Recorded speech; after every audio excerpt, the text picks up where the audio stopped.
Hello everyone, welcome to CS Pathshala by Vishvendra Chaudhary. स्वागत है आप सभी का एक और नई वीडियो में। जैसा कि आपको पता है, हम computer organisation and architecture subject पढ़ रहे हैं। उसका हमने 3rd यूनिट स्टार्ट करी थी। लास्ट वीडियो में हमने एक टॉपिक पढ़ लिया था, इंस्ट्रक्शन टाइप्स। ठीक, आज की वीडियो में हम डिस्कस करेंगे इंस्ट्रक्शन फॉर्मेट और उसके टाइप्स, जो कि आपका बहुत ज़्यादा इंपॉर्टेंट टॉपिक है एग्जाम पॉइंट ऑफ व्यू से। आपके एग्जाम में एवरी ईयर एक क्वेश्चन इंस्ट्रक्शन फॉर्मेट से जरूर आता है। ठीक, तो प्लीज ध्यान से देखना इसको। इजी है, इजीली समझ में आ जाएगा। तो स्टार्ट करते हैं। सबसे पहले इंस्ट्रक्शन फॉर्मेट होता क्या है। तो आप किसी भी इंस्ट्रक्शन को आपके कंप्यूटर के अंदर कैसे स्टोर कराते हो, उसको मैं क्या बोलता हूँ, इंस्ट्रक्शन का फॉर्मेट। ठीक, अब आपके इंस्ट्रक्शन के फॉर्मेट के अंदर 3 चीजें होती है। सबसे पहली होती है उसकी मोड बिट, देन आपके आता है ऑपकोड, देन आपके ऑपरेंड्स। तो बेसिकली मोड बिट आपको बताती है कि कौन सा एड्रेसिंग मोड आपने यूज किया है। ऑपकोड आपको बताता है कि आपका ऑपरेशन क्या परफॉर्म करना है। एंड ऑपरेंड्स बेसिकली उसमें आपके ऑपरेंड्स होंगे, जिस डेटा पे आपको काम करना है, वो पर्टिकुलर ऑपरेशन परफॉर्म करना है।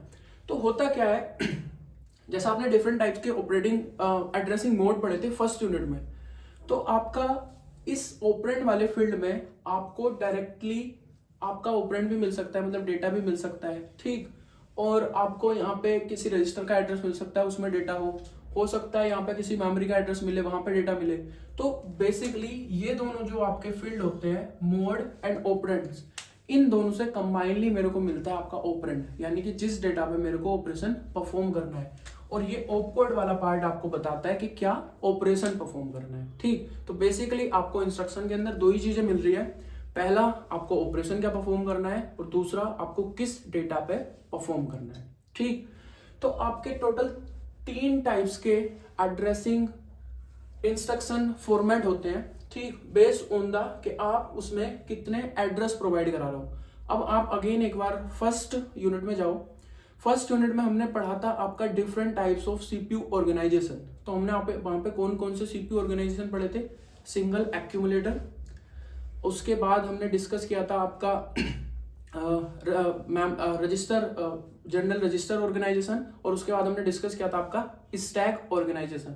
तो जो आपका accumulator, single accumulator CPU organisation था, उसके अंदर हम बोल रहे थे कि यहाँ पे आपका एक ऑपरेंड कहाँ पे मिलता है, एसी में मिलता है। और मुझे बस आपके इंस्ट्रक्शन के अंदर एक ही ऑपरेंड स्पेसिफाई करना होता है। ठीक, तो वो आपका यूज करता है आपका सिंगल एड्रेस इंस्ट्रक्शन फॉर्मेट को, यानी कि मेरे को वहां पे एक ही ऑपरेंड स्पेसिफाई करना है। ठीक, उसके बाद हमने एक पढ़ा था आपका स्टैक ऑर्गेनाइजेशन। स्टैक ऑर्गेनाइजेशन में हमने पढ़ा था कि स्टैक ऑर्गेनाइजेशन के अंदर आपको ओनली इंस्ट्रक्शन बतानी होती है, आपको ओनली ऑपकोड बताना होता है कि आपको ऑपरेशन क्या परफॉर्म करना है। ऑपरेंड्स आपको बाय डिफॉल्ट कहाँ मिलते हैं, स्टैक के अंदर। जो स्टैक के 2 टॉप मोस्ट एलिमेंट होंगे, उसके बीच वो पर्टिकुलर ऑपरेशन परफॉर्म होता है। यानी कि इसके अंदर मेरे को ऑपरेंड बताने की नीड ही नहीं है। तो यहाँ पे मैं यूज करता हूँ 0 एड्रेस इंस्ट्रक्शन फॉर्मेट। और एक हमने आपका पढ़ा था जनरल रजिस्टर ऑर्गेनाइजेशन, जिसमें मैं आपके मल्टीपल रजिस्टर्स होते हैं मेरे पास, उसका यूज करके मैं स्पेसिफाई करता हूँ आपके ऑपरेंड्स। तो मैं 2 रजिस्टर भी दे सकता हूँ, 3 रजिस्टर भी दे सकता हूँ, यानी कि आपको ऑपरेंड कहाँ मिलेंगे, रिजल्ट कहाँ स्टोर करा रहा हूँ। तो उसमें आपका यूज होता है 3 और 2 एड्रेस इंस्ट्रक्शन फॉर्मेट। ठीक, तो जैसा मैंने बताया कि आपके पास टोटल 4 इंस्ट्रक्शन फॉर्मेट है। ठीक, ऑन द बेसिस ऑफ कि आप उस इंस्ट्रक्शन के अंदर कितने ऑपरेंड्स स्पेसिफाई कर रहे हो। तो एक है आपका 3 एड्रेस इंस्ट्रक्शन फॉर्मेट, इसके अंदर आप 3 ऑपरेंड्स स्पेसिफाई करते हो। एक जहां पे आपका रिजल्ट स्टोर होगा, और 2 जिसके बीच में आपका ऑपरेशन परफॉर्म होगा। ठीक, एक है आपका 2 एड्रेस इंस्ट्रक्शन फॉर्मेट, इसमें आप 2 ऑपरेंड्स स्पेसिफाई करोगे। जो आपका पहला ऑपरेंड होगा वो आपका सोर्स और डेस्टिनेशन दोनों का काम करेगा, यानी कि वहां पर उसी के बीच में ऑपरेशन भी परफॉर्म होगा और वहीं पे आपका रिजल्ट भी स्टोर होगा। और दूसरा आपका जो होगा वो सेकंड सोर्स ऑपरेंड होगा। ठीक, फिर 1 एड्रेस इंस्ट्रक्शन फॉर्मेट में आपको ओनली एक एड्रेस स्पेसिफाई करना है आपके ऑपरेंड का। दूसरा ऑपरेंड आपको बाय डिफॉल्ट कहां मिलेगा, एसी में, और आपका रिजल्ट भी कहां स्टोर होगा, एसी में। ठीक, उसके बाद आता है आपका 0 एड्रेस इंस्ट्रक्शन फॉर्मेट। इसमें आपको कोई भी ऑपरेंड स्पेसिफाई नहीं करना है, ओनली ऑपरेशन लिखना है। ऑपरेशन बाय डिफॉल्ट स्टैक के टॉप मोस्ट एलिमेंट में परफॉर्म होगा और जो आपका रिजल्ट आएगा वो अगेन आपका स्टैक के टॉप पे स्टोर हो जाएगा। ठीक, तो अगर मैं इसकी बेसिकली पढ़ूं कि आप इसको रिप्रेजेंट कैसे करते हो, तो 3 एड्रेस इंस्ट्रक्शन फॉर्मेट में आप सबसे पहले लिखते हो ऑप कोड, यानी कि आपको ऑपरेशन का परफॉर्म करना है। उसके बाद आप डेस्टिनेशन ऑपरेंड लिखते हो, यानी कि आपका रिजल्ट कहाँ पे स्टोर होगा। देन आप फर्स्ट सोर्स ऑपरेंड लिखते हो, देन सेकंड सोर्स ऑपरेंड लिखते हो, यानी कि किसके बीच में आपको ऑपरेशन परफॉर्म करना है। तो अगर मैं इसका एग्जांपल देखूं, फॉर एग्जांपल मेरा एग्जांपल है x equal to a plus B, तो आपको इस पर्टिकुलर एक्सप्रेशन के लिए प्रोग्राम लिखना है यूजिंग 3 एड्रेस इंस्ट्रक्शन फॉर्मेट, यानी कि आपको कुछ सेट ऑफ इंस्ट्रक्शंस लिखने हैं जिससे आप इस एक्सप्रेशन को इवेल्युएट कर सकते हो। तो अगर मैं 3 एड्रेस इंस्ट्रक्शन फॉर्मेट यूज करता हूं तो मेरे टोटल कितने फील्ड है यहाँ पे? 4। सबसे पहले क्या आएगा आपका ऑप कोड। ऑप कोड क्या बताता है? ऑपरेशन क्या परफॉर्म करना है। तो यहाँ पे क्या ऑपरेशन परफॉर्म करना है? एडिशन, तो मैं लिखूंगा एड। ठीक, उसके बाद क्या लिखना है मुझे? डेस्टिनेशन ऑपरेंड, यानी कि जो आपका ऑपरेशन परफॉर्म होगा उसका रिजल्ट कहाँ स्टोर कराओगे, तो कहाँ स्टोर कराना है मुझे? एक्स के अंदर। ठीक, उसके बाद क्या लिखूंगा? सोर्स ऑपरेंड 1 और सोर्स ऑपरेंड 2, यानी कि किस पर्टिकुलर डेटा के बीच में आपको वो ऑपरेशन परफॉर्म कराना है। तो किसके बीच में कराना है? ए एंड बी के, तो मैंने लिख दिया ए और मैंने लिख दिया बी। तो ये सिंगल लाइन लिखने से मेरा जो ये पर्टिकुलर आपकी जो एक्सप्रेशन लिखी है वो इवेल्युएट हो जाएगी। अगर मैं लिखता हूं ऐड एक्स ए बी, तो इसका मतलब है कि ए और बी को ऐड करो और उसकी वैल्यू कहां स्टोर करा दो? एक्स के अंदर। क्लियर है? अब आ जाओ आप 2 एड्रेस इंस्ट्रक्शन फॉर्मेट में। 2 एड्रेस इंस्ट्रक्शन फॉर्मेट में मैं कैसे लिखता हूं? सबसे पहले ऑप कोड, यानी कि ऑपरेशन क्या परफॉर्म करना है। देन मैं जो फर्स्ट वाला आपका ऑपरेंड लिखूंगा वो आपका दोनों का काम करेगा, डेस्टिनेशन का भी और सोर्स का भी। और उसके बाद जो सेकंड ऑपरेंड होगा वो आपका होगा सोर्स ऑपरेंड सेकंड। तो यानी कि जो आप 2 ऑपरेंड लिखोगे उन दोनों के बीच में ऑपरेशन परफॉर्म होगा और जो पहले वाला है उसमें आपका रिजल्ट स्टोर हो जाएगा। ठीक, तो सेम अगर मैं एग्जांपल लूं और इसका मैं प्रोग्राम लिखूं, इसके लिए सेट ऑफ इंस्ट्रक्शंस लिखूं by using 2 address instruction format, तो कैसे लिखा जाएगा? सबसे पहले क्या लिखना है आपको? Op code. तो ऑप कोड यहाँ पे आप डायरेक्टली नहीं करा सकते, आप 3 ऑपरेंड स्पेसिफाई नहीं कर सकते। तो आप क्या करो, इसमें मैं लिखता हूं मूव, जो आपका ए और बी है इसमें से किसी एक को मूव करा लो R1 में, और यहाँ पे लिख दिया आपने ए। तो इससे क्या होगा? आपकी जो ए की वैल्यू है वो कहाँ आ जाएगी? R1 में। ठीक, उसके बाद आप लिखो ऐड R1 और B। इससे क्या होगा? आपका R1 और B ऐड होगा और रिजल्ट कहाँ आ जाएगा? R1 में, क्योंकि जो आपका पहला ऑपरेंड है वो आपका एज ए सोर्स और डेस्टिनेशन दोनों का काम करेगा, यानी कि इन दोनों के बीच में ही ऑपरेशन परफॉर्म होगा और जो पहले वाला है उसमें आपका रिजल्ट स्टोर होगा। ठीक, अब आपका रिजल्ट कहाँ आ गया? R1 में, लेकिन आपको कहाँ रिजल्ट स्टोर कराना है? X में। तो आप लिख दोगे मूव, अब आपको R1 कहाँ मूव कराना है? X के अंदर। तो इससे आपकी R1 की वैल्यू कहाँ चली जाएगी? X के अंदर। तो ऐसे आप ये पर्टिकुलर ऑपरेशन परफॉर्म करा सकते हो। इसके डिफरेंट तरीके हो सकते हैं। आप बोलोगे कि सर मैंने ये इसमें मूव कराया, मैं इसको ऐसे भी तो करा सकता हूं कि मैं डायरेक्ट लिखूं ऐड और मैं लिख दूं यहाँ पे ए और बी। क्या लिख दूं? ए और बी। तो इससे क्या ऑपरेशन परफॉर्म होगा आपका? ए और बी ऐड होगा और उसकी वैल्यू कहाँ जाएगी? ए के अंदर। ठीक है, बिल्कुल। अब आप क्या करोगे? आप करा लोगे मूव ए को कहाँ कहाँ स्टोर कराना है मेरे को? बेसिकली ए को कहाँ पे स्टोर कराना है? रिजल्ट एक्स के अंदर। तो आप लिख लो एक्स ए, तो इससे आपका ए का रिजल्ट कहाँ आ जाएगा? एक्स के अंदर। अब आप बोलोगे सर ऐसे भी लिख सकता हूं मैं, यहाँ आप 3 लाइन लिख रहे हो, मेरा 1 लाइन में कर दूंगा इसको। तो ये ठीक है आपका, लेकिन इसमें दिक्कत क्या है? इसमें दिक्कत है एक है आपकी कि आपको किसकी वैल्यू बेसिकली चेंज करनी थी। आपको बेसिकली एक्स की वैल्यू कैलकुलेट करनी थी with the help of A and B. अब जब आपने ये पर्टिकुलर ऑपरेशन परफॉर्म किया a प्लस बी और उसकी वैल्यू आप a के अंदर लेके गए, तो आपकी a की वैल्यू भी आपकी चेंज हो गई। ठीक, आप इसको ऐसे समझो, मान लो आपका ये प्रोग्राम है। ठीक, इस प्रोग्राम के अंदर मान लो आपकी a की वैल्यू है 5 और b की वैल्यू है 3। ठीक, और आपको x कैलकुलेट करना है जिसमें आपको करना है a प्लस बी। ठीक, तो अब आपने क्या किया? सबसे पहले आपने एक ऐड कर दिया ए बी, तो उससे क्या हुआ, आपकी ए की वैल्यू हो गई ए प्लस बी, यानी कि ए की वैल्यू क्या हो गई 8, बी की वैल्यू 3 रही और एक्स की वैल्यू भी 8 हो गई।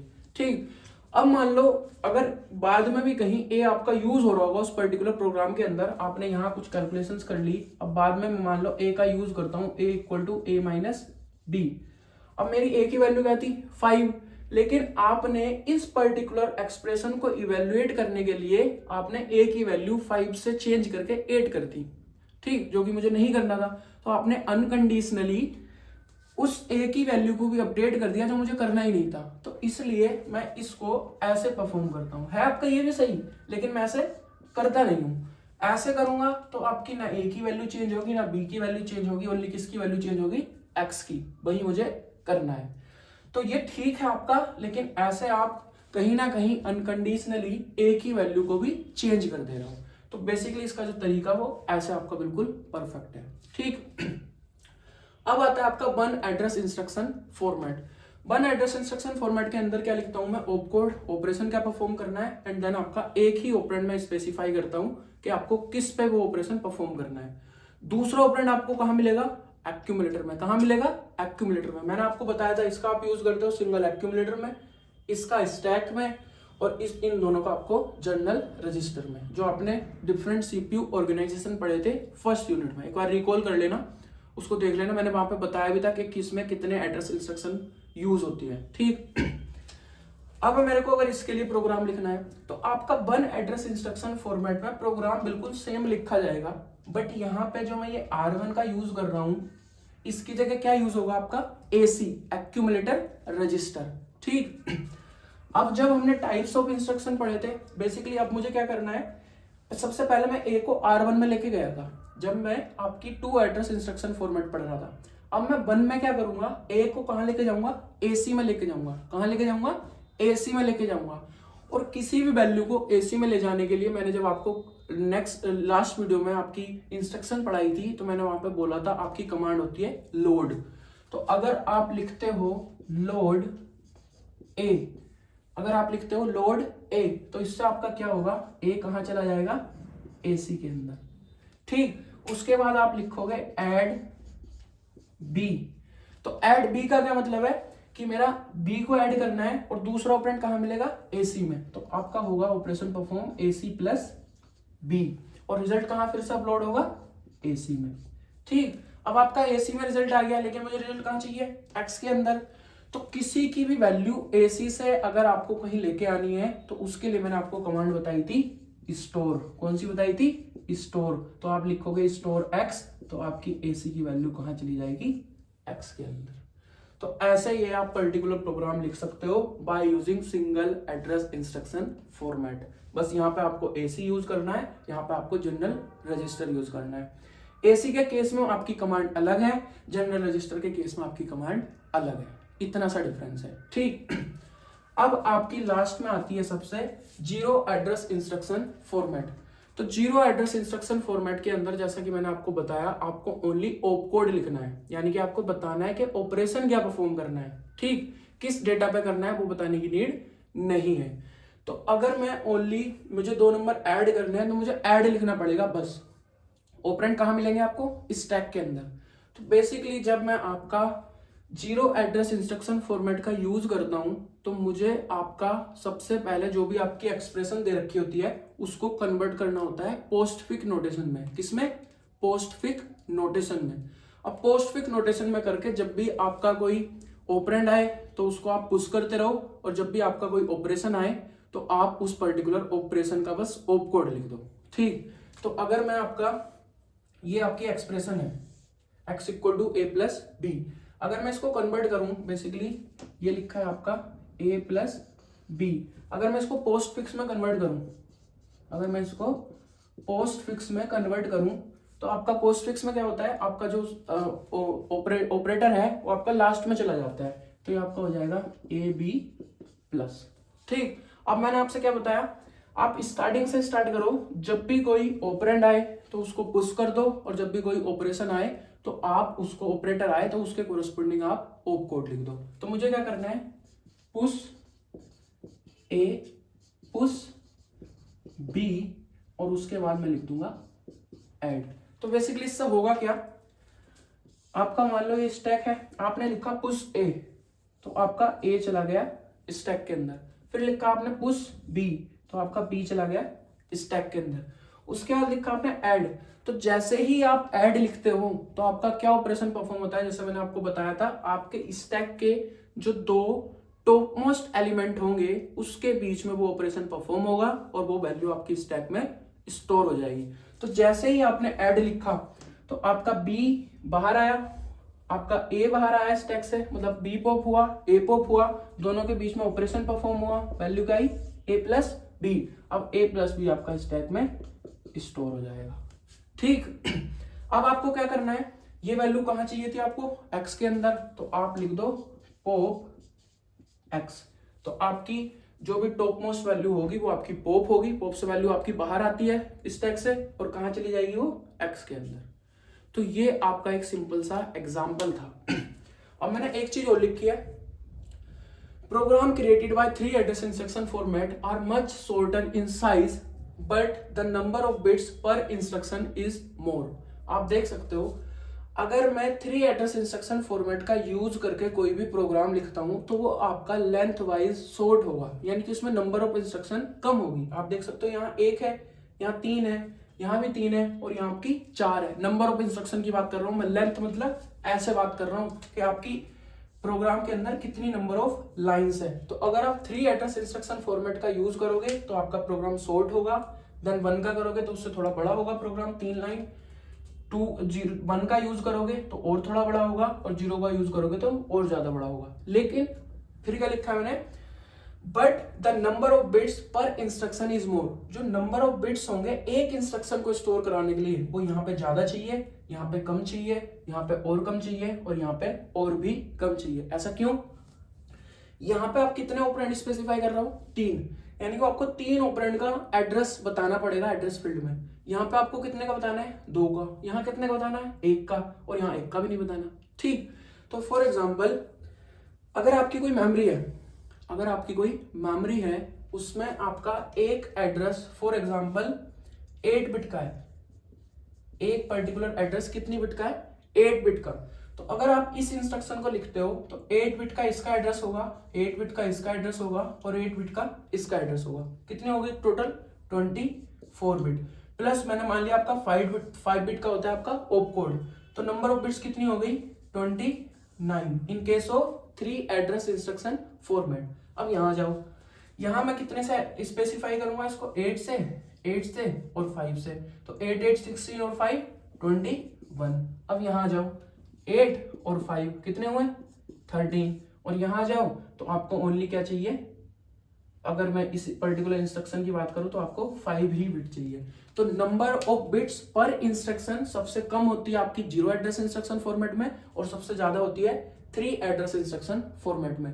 वही number of lines in a program सबसे कम होती है 3 एड्रेस इंस्ट्रक्शन फॉर्मेट में और सबसे ज्यादा होती है आपकी 0 एड्रेस इंस्ट्रक्शन फॉर्मेट में। तो ये आपके डिफरेंट टाइप्स के इंस्ट्रक्शन फॉर्मेट थे, इनको प्लीज याद रखना। आपके एग्जाम में एक क्वेश्चन जरूर आता है, आपको एक एक्सप्रेशन गिवन होगी, फॉर एग्जांपल जैसे यही एक्सप्रेशन है x equal to a plus B, और आपसे बोला जाएगा कि इस पर्टिकुलर एक्सप्रेशन के लिए एक प्रोग्राम लिखो by using 3 address instruction format, 2 address instruction format, 1 address instruction format and 0 address instruction format. ठीक, तो 3 में आपको आपकी नंबर ऑफ लाइन सबसे कम होगी, उससे ज्यादा इसमें होगी, उससे ज्यादा इसमें होगी और सबसे ज्यादा आपकी इसमें होगी। ठीक, लिखना कैसे है, इसमें आप डायरेक्टली लिख दोगे एक ही लाइन में। अगर मैं इसकी बात करूं एक ही लाइन में लिखा गया, सबसे लास्ट में आएंगे आपके वो ऑपरेंड्स जिसमें आपका ऑपरेशन परफॉर्म होगा, देन आपका आएगा डेस्टिनेशन ऑपरेंड जहां पे आपका रिजल्ट स्टोर होगा, फिर आपका आएगा ऑप कोड यानी कि जो ऑपरेशन परफॉर्म करना है। इसमें आप कैसे करते हो, आप 2 ही ऑपरेंड स्पेसिफाई कर सकते हो। तो सबसे पहले आप एक ऑपरेंड को कहां ले आओ, किसी जनरल रजिस्टर में, फिर उस जनरल रजिस्टर और दूसरे ऑपरेंड के बीच में ऑपरेशन परफॉर्म करा दो और जहां पे फिर आपको रिजल्ट स्टोर करना है आप उसको मूव करा दो वैल्यू को। सेम चीज आपकी 1 एड्रेस इंस्ट्रक्शन फॉर्मेट में होगी, बट यहाँ पे जो आपका जनरल रजिस्टर मैंने लिया है यहाँ पे वो होगा आपका एसी, आपका एक्यूमुलेटर रजिस्टर। और एक्यूमुलेटर रजिस्टर के लिए आपकी कमांड अलग होती है वैल्यू स्टोर कराने के लिए या रिट्रीव करने के लिए। ठीक, और आपका जीरो एड्रेस इंस्ट्रक्शन फॉर्मेट में आपको सबसे पहले जो भी आपकी एक्सप्रेशन गिवन है उसको कन्वर्ट करना है पोस्टफिक्स नोटेशन में। फिर जो भी आपका ऑपरेंड आए उसको पुश करते रहो, और जैसे ही आपका कोई ऑप कोड आए तो उसके कोरस्पॉन्डिंग आप इंस्ट्रक्शन लिख दो, आपका वो पर्टिकुलर ऑपरेशन परफॉर्म हो जाएगा। ठीक, तो आई होप आपको क्लियर होगा। नेक्स्ट वीडियो में हम इसके एक दो एग्जांपल सोल्व कर लेंगे तो आपको और ज्यादा क्लियर हो जाएगा। फिर भी अगर आपको कोई डाउट आता है तो आप कमेंट सेक्शन में पूछ सकते हो। आई होप आपको वीडियो अच्छी लगी होगी, समझ में आई होगी चीजें। अगर आपकी इससे थोड़ी भी हेल्प हुई है तो प्लीज मेरी वीडियो को लाइक कर देना, मेरे चैनल को सब्सक्राइब कर लेना। नेक्स्ट वीडियो में मिलते हैं आपके डिफरेंट एड्रेसिंग फॉर्मेट के एग्जांपल्स के साथ। ठीक है, आज की वीडियो में इतना ही। Thank you.